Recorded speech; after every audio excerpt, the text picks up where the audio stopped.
રામ રામ કરી મિત્રો, કેમ છો? મજામાં? અરે કોઈ પણ પાક કર્યો હોય એમાં સૌથી મોટામાં મોટો પ્રશ્ન હોય મૂળિયાનો. આવા ટબ્બા ટબ્બા તમને કોઈ લાંબા હો હરવા જો મૂળિયા થઈ જતા હોય આપણને આપણા પાકની માલિપા, તો આપણો પાક હુકાવાનો, લાલ થઈ જવાનો, પીળો પડી જવાનો, કે વયો જવાનો, કે બાફિયો ડુંગળી જેવા પાકની માલિપા લાગી જાય છે, કે પછી તમને કોઈ લસણ જેવા પાકની માલિપા મૂરઝા જાય છે. અરે ધાણા કર્યા હોય, જીરું કર્યું હોય, ચણા કર્યા હોય, વરિયાળી કરી હોય, એમાં પણ મૂળિયા સૌથી મોટો મહત્વનો ભાગ ભજવે છે. બરાબર છે? તો એને માટે જો તમને કોઈ સારા મૂળિયા મૂકેવી દેવા હોય તમારા તાલુકામાં, જિલ્લામાં, ગામમાં હરેક ઠેકાણે મળી જાય એવી ભલામણ કરું છું મારા બાપલિયા. બરોબર છે?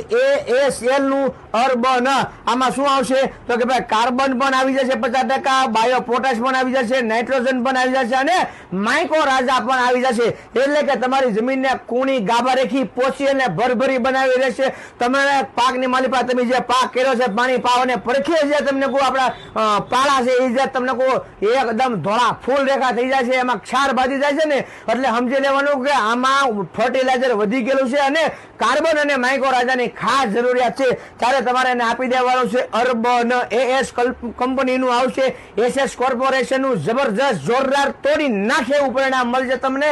એટલા માટે વીઘે 500 ગ્રામ લેખે તમારે એને કચાવી કોઈ પણ ખાતરની હારે આપી શકો છો, અથવા વેકરાની હારે, ધૂળની હારે આપી શકો છો. અને જો પાણી પાવું હોય તો એને ઓગાળીને બાસાલીને ઘોડા તમે કોઈ જાઓ જો ટીક ટીક ટીક ટીક, તો પણ તમને એમાં ફાયદો મળશે ને મળશે. કપાસમાં છે, તુરમાં છે, વરિયાળીમાં છે, દાણામાં છે, ચણામાં છે, ચીકુમાં છે, આંબામાં છે, કે તમે કોઈ પણ પાક કર્યો હોય અથવા કોઈ પણ પાક કરવાનો હોય એમાં પણ તમારે આ હાલશે ને હાલશે. તે 16 ગોઠાના વીઘા પ્રમાણે 500 ગ્રામ લેખે કચાવીને આપી દેવાનું છે. જો હજી અમારી આઈડીને ફોલો નથી કરી, સબસ્ક્રાઇબ નથી કરી તો કરી લો. આવા ખેતીવાડીના વિડીયો તમને મળ્યા જ કરશે. રજા આપો. રામ રામ. જય જવાન, જય કિસાન.